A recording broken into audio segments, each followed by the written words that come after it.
മറ്റൊരു വാർത്ത, നടിയെ ആക്രമിച്ച കേസിൽ ദിലീപിന് തിരിച്ചടി എന്നുള്ളതാണ്. മഞ്ജു വാര്യർ അടക്കമുള്ളവരെ വിസ്തരിക്കരുതെന്ന ആവശ്യം സുപ്രീം കോടതി തള്ളിയിരിക്കുന്നു.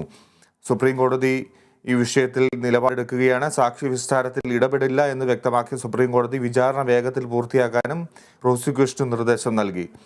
ശ്രീലക്ഷ്മിയാണ് വിവരങ്ങൾ നൽകുന്നത്.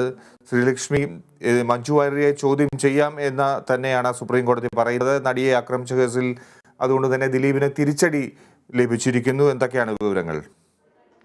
ഫിജി, തീർച്ചയായും നടിയെ ആക്രമിച്ച കേസുമായി ബന്ധപ്പെട്ട് ദിലീപിന് ഇപ്പോൾ തിരിച്ചടിയാണ് സുപ്രീം കോടതിയിൽ നിന്ന് നേരിടേണ്ടി വരുന്നത്.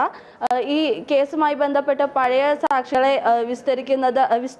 വീണ്ടും വിസ്തരിക്കരുത് എന്ന ആവശ്യവുമായി ദിലീപ് കോടതിയെ സമീപിച്ചിരുന്നു. ഈ ആവശ്യമാണ് കോടതി തള്ളിയിരിക്കുന്നത്. പഴയ മഞ്ജു വാര്യർ ഉൾപ്പെടെയുള്ള പഴയ സാക്ഷികളെ വീണ്ടും വിസ്തരിക്കാം എന്നാണ് കോടതി പറഞ്ഞിരിക്കുന്നത്. ഇതുകൂടാതെ സാക്ഷി വിസ്താരത്തിൽ കോടതി യാതൊരു തരത്തിലും ഇടപെടില്ലെന്നും വ്യക്തമാക്കിയിട്ടുണ്ട്.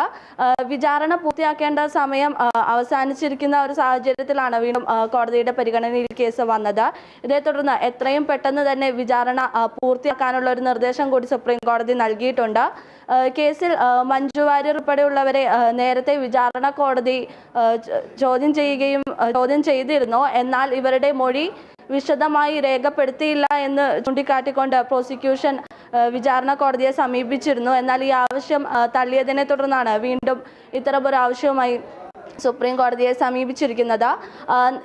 ഇതിനിടയിൽ ഈ അന്വേഷണം നടക്കുന്നതിനിടയിൽ തന്നെ ബാലചന്ദ്രകുമാറിന്റെ പുതിയ വെളിപ്പെടുത്തലുകളെ തുടർന്ന് ഒരു അനുബന്ധ കുറ്റപത്രം ഉൾപ്പെടെ തയ്യാറാക്കി കോടതിയിൽ സമർപ്പിച്ചിരുന്നു. ഈ അനുബന്ധ കുറ്റപത്രത്തിലുള്ള സാക്ഷികളുടെ വിസ്താരം നടക്കാനിരിക്കുന്ന ഒരു സാഹചര്യത്തിലാണ് ഈ മഞ്ജു വാര്യർ ഉൾപ്പെടെയുള്ള പഴയ സാക്ഷികളെ വിസ്തരിക്കരുതെന്ന ആവശ്യവുമായി ദിലീപ് കോടതിയെ സമീപിച്ചത്. ഈ ഒരു ആവശ്യമാണ് ഇപ്പോൾ കോടതി തള്ളിയിരിക്കുന്നത്. ഫിജി, ശരി. ശ്രീലക്ഷ്മി, നടിയെ ആക്രമിച്ച കേസിൽ ദിലീപിന് തിരിച്ചടി. മഞ്ജു വാര്യർ അടക്കമുള്ളവരെ വിസ്തരിക്കരുതെന്ന ആവശ്യം സുപ്രീം കോടതി തള്ളിയിരിക്കുന്നു.